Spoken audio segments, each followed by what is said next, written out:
If someone wants to understand what your work is about, what would be the project that you want that person to see, and what would you say?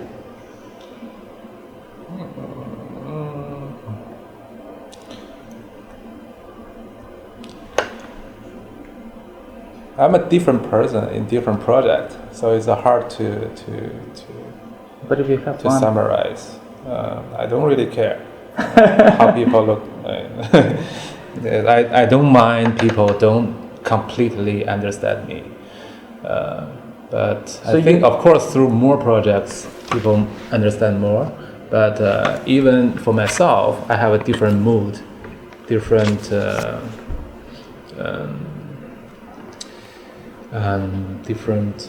emotion when I do different projects. Sometimes, for example, a lot of people saw the Harbin Opera House. It's a public building, and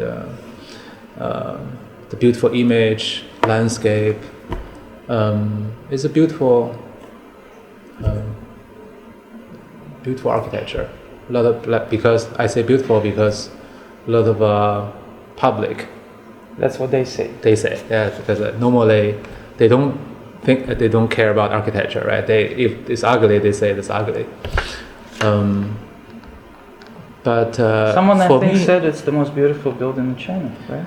Yeah, but for me, I even think that's too beautiful for me, because I do other projects.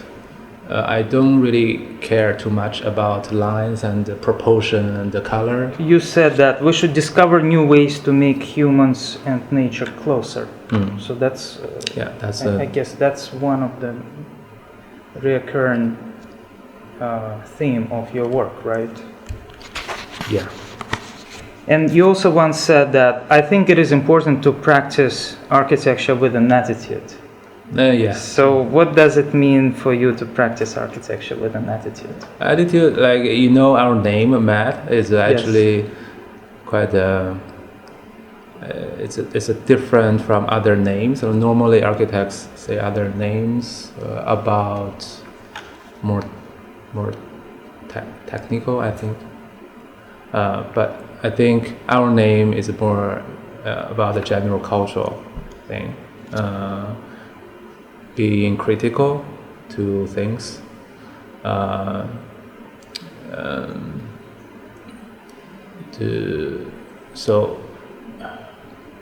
the basic. Every project is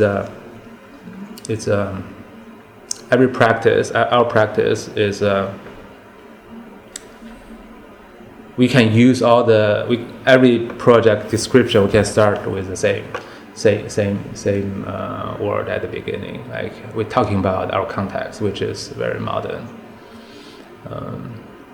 world. So we're always being critical about those things.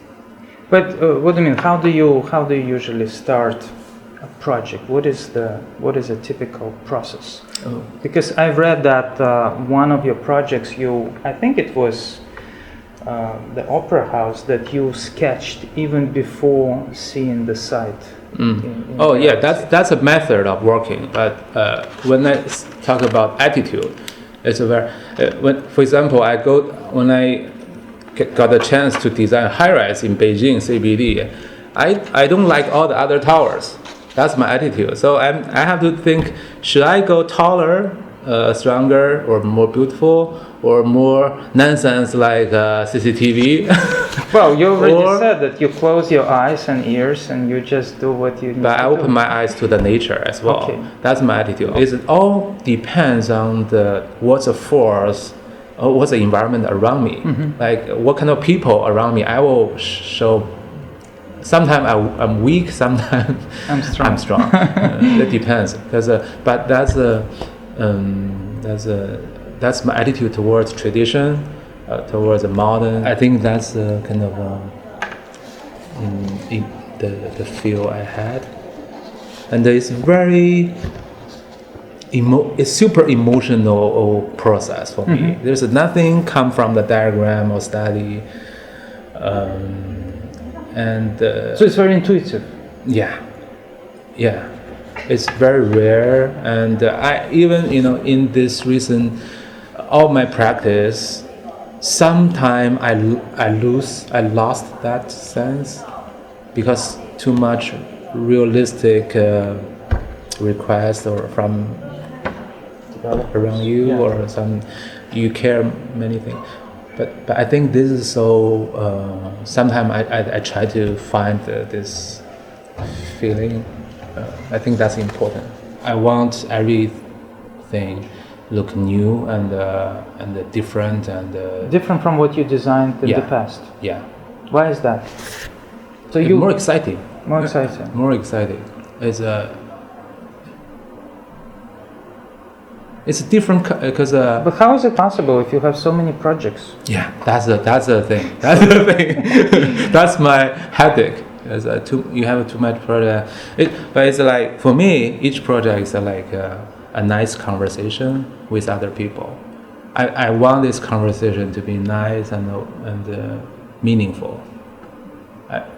If I just come here and say something I can say in other place, I don't feel I feel I'm wasting my time. Your George Lucas Museum of Narrative Arts will be built in Los Angeles soon. Could you talk about that project? What's the inspiration for that? Cloud.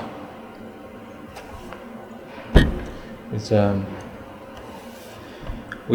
you know this expression by Wolf Prix? He said that long time ago. He said that I want my architecture to change like clouds. My buildings to change like clouds. His building is very heavy cloud. Clunky. We actually it's quite interesting. It's also urban site. There's two sides. So we float the building so the pedestrian can walk through. Also, we can have gardens on the ground.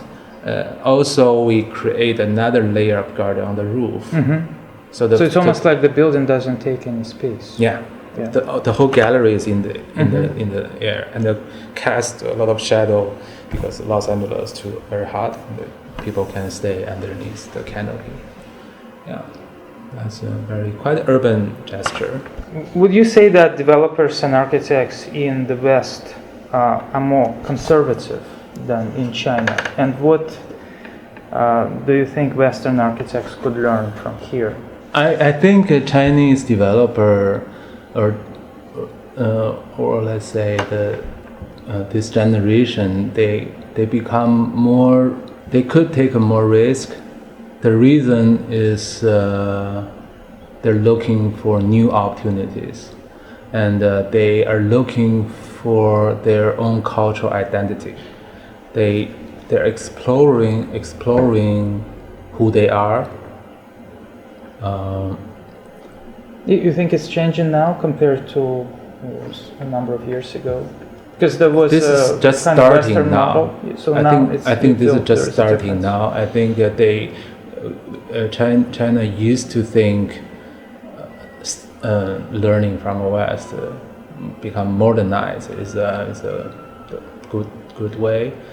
Now there is I think identity crisis. Like people don't know who you are, why you're doing this, and what's your relation to the past. Because the change is too drastic. Yeah.